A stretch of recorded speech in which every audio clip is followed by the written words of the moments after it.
Ah, gather round, you daft bastards, for a tale that'll hae you laughing your arses off. Imagine the madness when Kevin, Lance and their pal Chad decide to start a band, calling themselves the Napollution.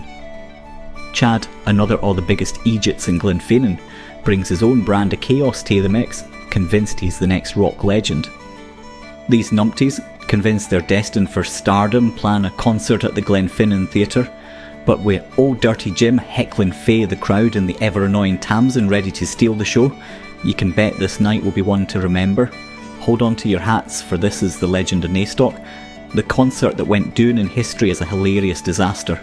Kevin, Lance and their pal Chad decide to start a band calling themselves the Napollution. They're convinced they're the next big thing, despite being tone-deaf Egypts. Kevin insists on playing bagpipe solos, Lance is on the drums and Chad's the lead singer, even though he sounds like a strangled cat. They plan a big concert, naming it Naystock, and book the Glenfinnan Theatre, expecting a massive crowd. On the night, only a few dozen curious souls show up, mostly to witness the disaster they've heard about. Among them is their mate Old Dirty Jim, ready to make a ruckus.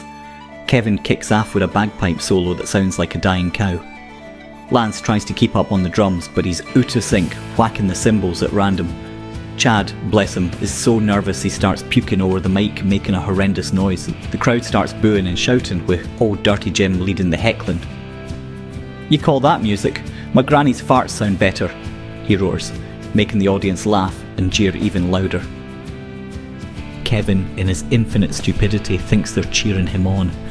He doubles down on the bagpipes, wandering off stage and right into the theatre's prop storage, knocking over a stack of fake trees. Chad, trying to recover, slips on his own sick and crashes into Lance's drum kit, sending it flying. Lance, not wanting to miss out on the chaos, jumps off the stage to join Kevin, who's now tangled in the theatre's props. Just when the disaster hits its peak, Tamsin, a local lass with a knack for butting in, jumps on stage and grabs their instruments. She belts out a tune on the bagpipes that's pure magic, starts drumming like a pro, and even sings a bit, much to the crowd's delight but to the annoyance of the Napollution.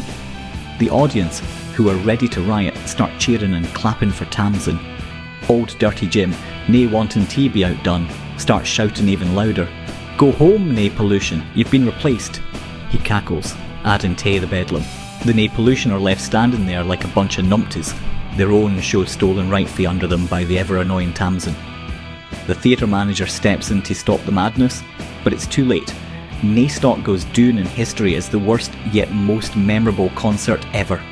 Kevin, Lance and Chad limp back to Kevin's house, covered in muck and humiliation. "We're shite at this," Kevin admits, finally understanding the obvious. "Aye," Lance agrees, "but we made a right spectacle, didn't we?" And so, the Legend of Naystock was born. A cautionary tale of three Egypts who thought they could rock but ended up a right laughingstock, overshadowed by the annoying but talented Tamsin, and heckled relentlessly by Old Dirty Jim. Sláinte.